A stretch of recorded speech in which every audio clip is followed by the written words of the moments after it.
Nu, camuflaj. Camuflaj, da. Pentru surzi și orbi. Pentru cei care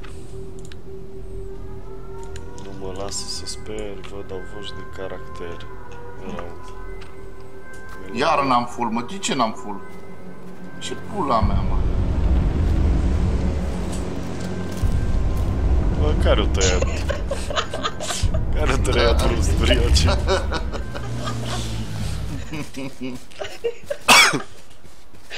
A rămas fără come.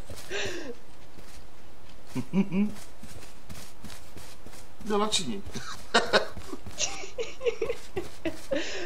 Băieți, mai sunt Bă, dar 7. suntem 4, mă! Cum să fim 4, mă? Suntem, bă, jur pe ce vrei tu! What? Cine are glugă? Cine are glugă în oraș? What the... De la 4, mă! Acolo, mă! Și nu știam care îi. Să-mi bag pula. Că e serios. De cum să faci?